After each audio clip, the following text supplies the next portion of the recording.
Yes, you do. You did a whole stream about it, and everybody thought it was cool, and you built an app. What's up, folks? Welcome to the Compile Swift podcast. In this episode, we are going to be talking about some code things. In particular, we have picked some of the APIs, I guess you would say, of interest from WWDC25 this year. I'm going to kick things off here with my first one. But first of all, Geoff, how you doing, buddy? I'm doing just great, Peter. Things have been going well pretty recently. How about you?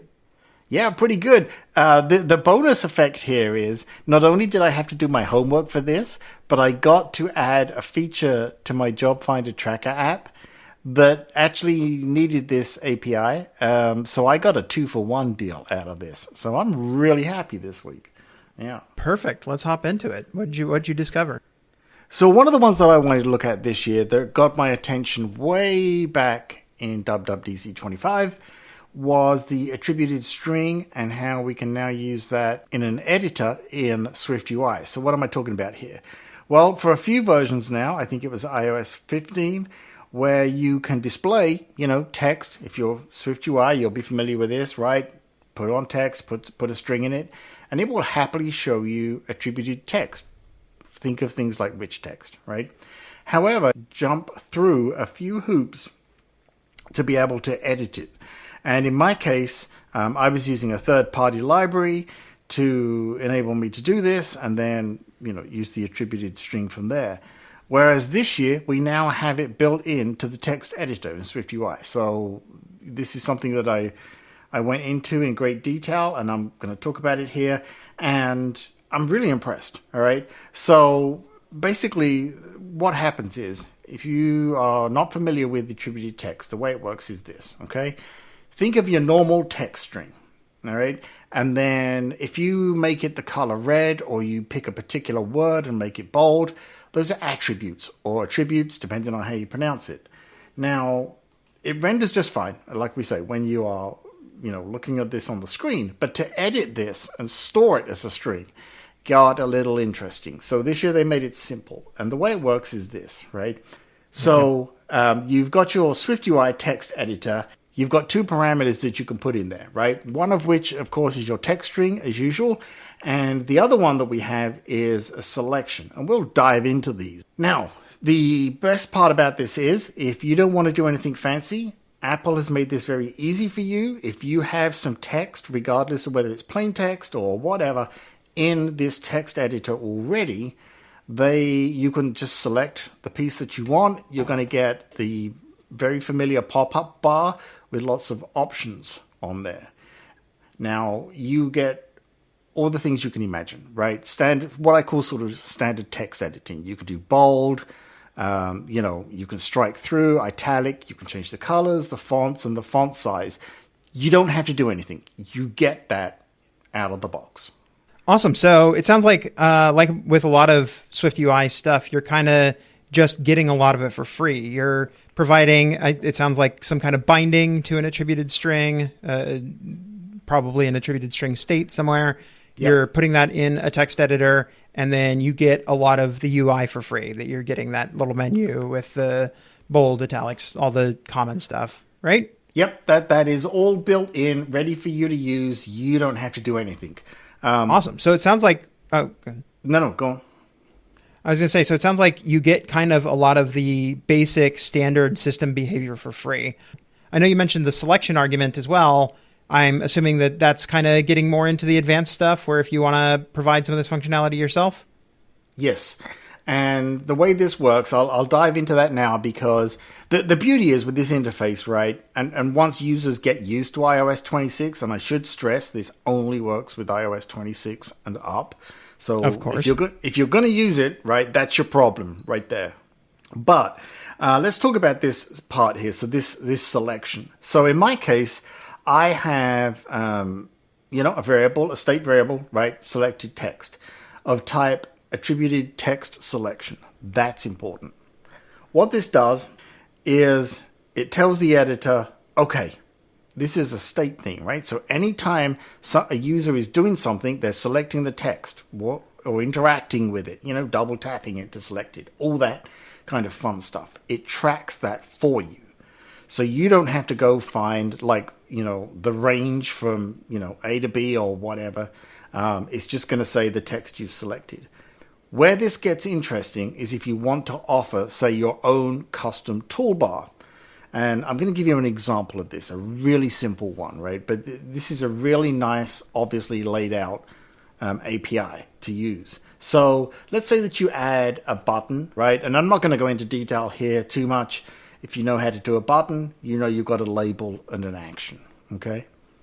So we're just going to go with making something bold. Let's just do that, okay? Yeah, no, if you've seen the list of attributes that you can change on an attributed string, it's ridiculous. They've got like 4 or 5 different blocks of them. You've got the SwiftUI, the UI kit, the foundation, the whatever, and then each of those has a dozen or more different attributes. So there's a lot of things that you can change on an attributed string.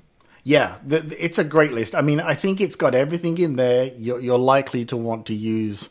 I admit I haven't, didn't try building my own because I just didn't need to. Everything was there, right, for standard text editing. So you've got your button, right? So let's talk about the action. This is the part that matters here, right? So in my case here, I've got my attributed string, which is resume content. So, to dive into the code here, resume content, and then just .transform attributes, and then it's going to expect a range. This is where they've done the homework for you, because you can just say in whatever the name of your attributed text selection is. So in my case, selected text, and it's going to figure all of that out for you. So then you've just got to put the body, which in this case goes along these lines. Okay, so container in, and then the reason we do this is we want to get a reference to the text that we've got here. So for example, in my case here, let current font equal container.font, right? Or default if it doesn't have any. So now that I've got that set up, I can take that. I'm going to apply some new stuff to it, right? So in this case, we're going with bold as the example. So I've got, again, another variable here, let resolved equal the current font dot resolve, and then in fontResolutionContext. And then once we've got that set up, all I got to do is say container.font equals current font dot whatever attribute we want to apply. In this case, bold. And then we're just going to say, hey, if it's not bold, make it bold, right? And if you want to use it as like a toggle button between bold and, back to normal, it's going to take care of that for you. I know that sounds a little bit complicated. I'll put a code example in the show notes, but basically that is all you've got to do to essentially tap in to the API to take advantage of making your own custom toolbars. Geoff, does that make sense? Any questions? No, that sounds like it's got a pretty powerful set of tools that's available for you. It sounds like you can kind of get in there, get the selection, get the attributes for your selection, find out a bunch of information about the text that you have there, and then be able to manipulate it. So I don't know. I think that's very cool sounding. Yeah, and that is all there is to it. Let's say that you wanted to change what I've just described here to italic, for example. All you have to do is change the part that matters. So where I said container.font equals currentFont.bold, all I would have to do is container.font equals currentFont.italic, right? So that's where that list is going to work beautifully for you. If you want to create a whole row of keys, a row of buttons for this on each one, you're basically going to do the same thing over and over, but just changing the attribute type you want to affect. Now, I do want to talk about an extra part here, but basically that is all you need to do to use the API. There's always a however or a but. And the however and the but on this is, if you are going to want to work with this as a persistent storage, and I'm going to guess that the likelihood is you are, that's when things get a little interesting. And I got to give a shout out to my mate Geoff here, who we worked through this together. So I'm using a core data backend, and my entity for this is set to data. And there are reasons for that. But Geoff, I'm going to let you talk about that. Tell us why we need to use the data type for this. So the different types that you can have as fields on a core data entity. There's a bunch of the primitive type ones. You've got string, you've got booleans, you've got your ints and your floats and your doubles. You've got some slightly more complicated ones like dates and UUIDs and URLs, I think, can also go in there. Yep. And then kind of your remaining catch-all there is data. Conforms to Swift data or Objective-C NS data. And the reason you want to use that here is because you've got a pretty easy way to turn attributed string into data, which is attributed string conforms to codable. So at the very least, you have the real dumb, simple answer of you can convert it to JSON and you can toss that JSON data into your data field. Now, that's probably not the most compact representation of it that you can have, but it is like, here is the extremely simple way of we just need to persist a attributed string, and that's how we're going to do it. The more complicated way, the probably slightly better way, but the little bit more finicky way is that attributed strings have a method on them called exported, and you can provide a UTI, a universal type identifier, to them, and they can export to a couple different types as well there. I think the most obvious one for that is to use RTF, which just saves it as the rich text format. And then you can stick that into a data field on core data as well. Or do whatever else it is that you're doing. If you're storing that in SQLite or you're storing that on just a disk as an RTF file, all of those are options. Okay, so yeah, that is using this attributed string in the text editor in SwiftUI. I'm really enjoying using it. It is significantly less code than doing it with the third party that I was using, and with less problems. Plus the bonus of all the built-in goodness that Apple gives you, right? So that's what I've been looking at here, this API. And like I say, it solved a big problem for a feature for me. Now I just got to wait for them to release the OS so I can release my update. Let me throw it across the fence here. Geoff, go for it. Hey folks, if you like what you're hearing in this podcast and you want to help this podcast to continue going forward and having great guests and great conversations, I invite you to become a Patreon supporter. You can go to patreon.com/compileswift, where you will get ad-free versions of the podcast along with other content. So what I've been looking into, I haven't yet been able to build a project with. I haven't really done too much yet that is iOS 26 only so far. I'm about to start that with Black Highlighter very soon. But so I'm not going to be able to get as in-depth with my experience with it so far. But let me talk through kinds of the things that we have available. And what I've been digging into is the improvements to app intents. This is all of your integration with shortcuts, but also integration with different parts of iOS and, well, all of the OSs themselves. And I think the really cool big new one that I'm really like hunting for a place to use is interactive snippets.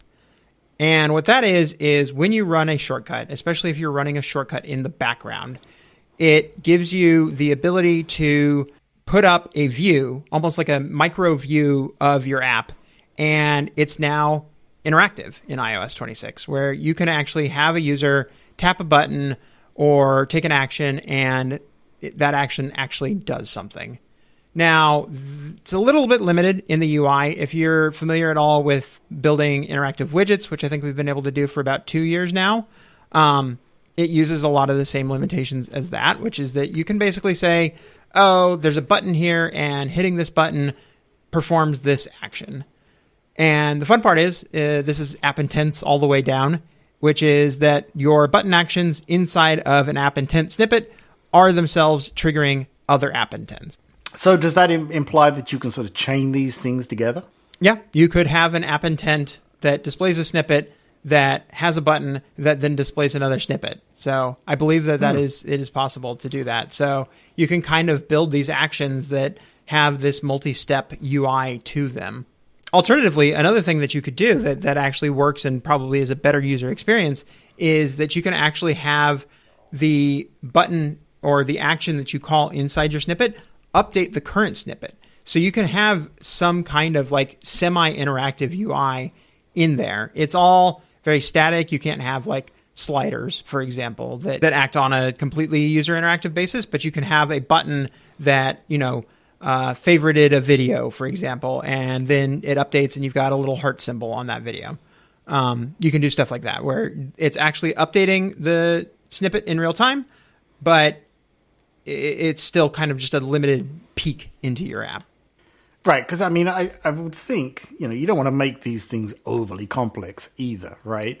So I don't know Apple's intent here. I'm sorry. That was not an intentional pun. I promise you it intentional? wasn't. Not intentional. Not intentional? Oh, yeah, exactly.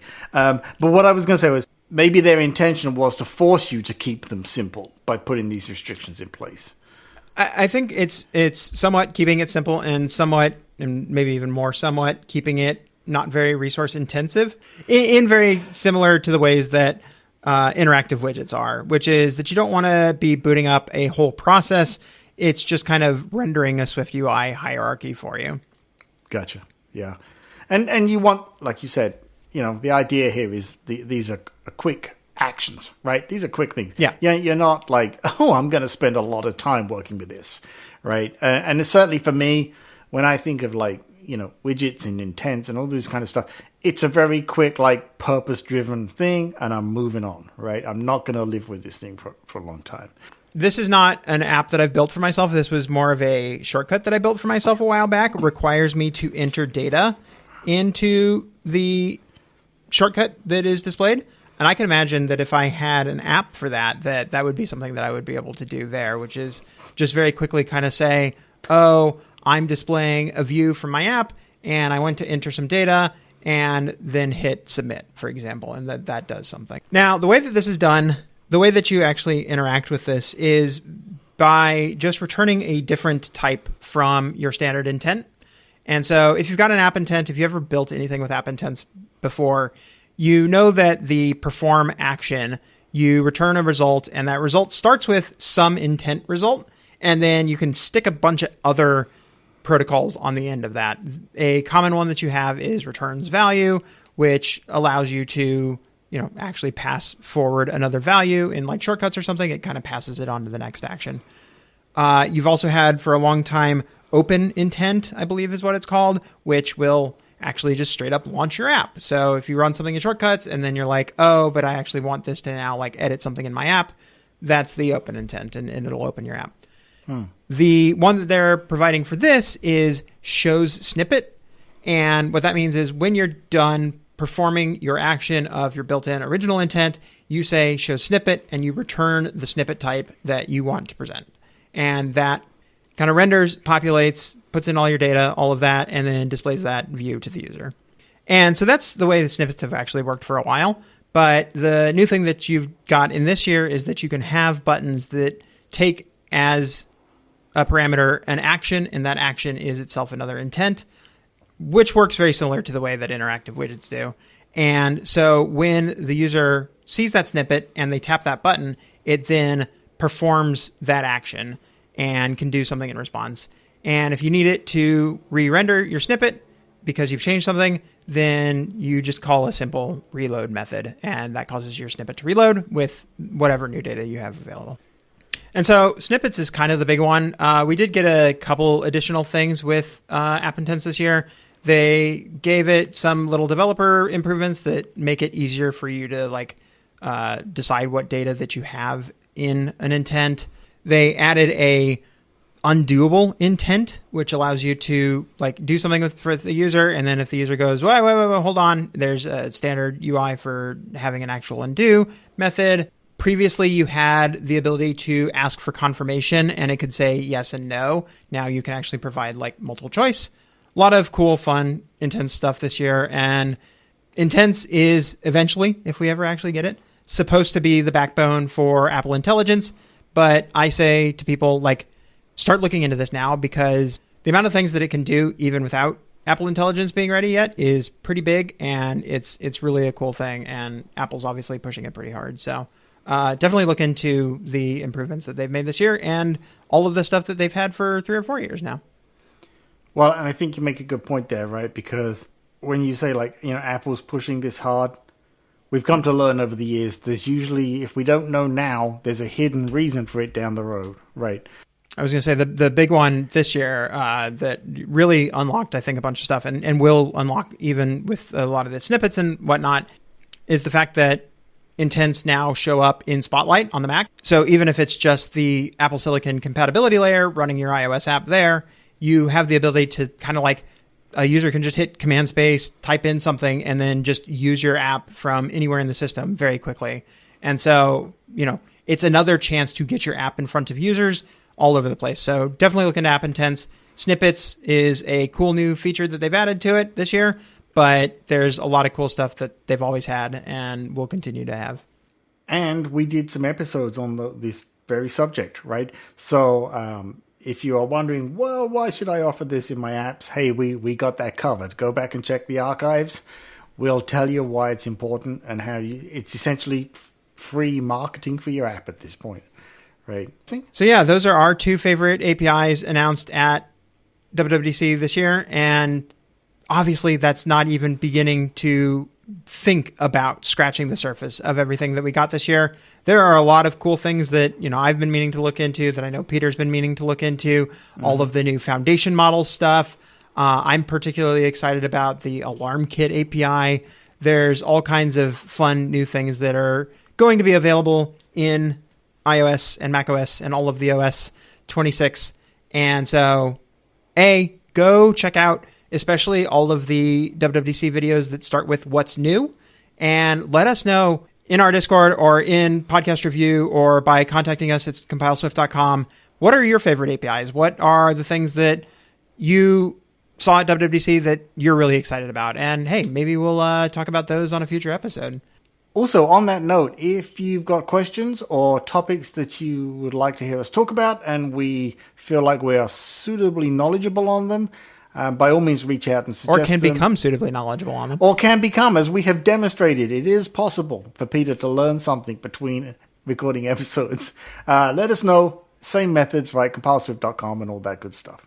So, Peter, I think that's it for this episode of the Compile Swift podcast. Where can everybody find you? Yeah, you can find me at peterwhittam.com. And, of course, by now you know where to find this podcast. But do we know where to find Geoff? Let's find out. As always, you can find everything that I do at cocotype.com. We hope this has been helpful, folks. If nothing else, go watch, like Geoff said, go watch the videos, right? Because playing with these APIs really makes us want to go and look at some more of them. It's all the things you don't necessarily hear too much about at the conference. All right, folks, that's it. We will speak to you in the next episode.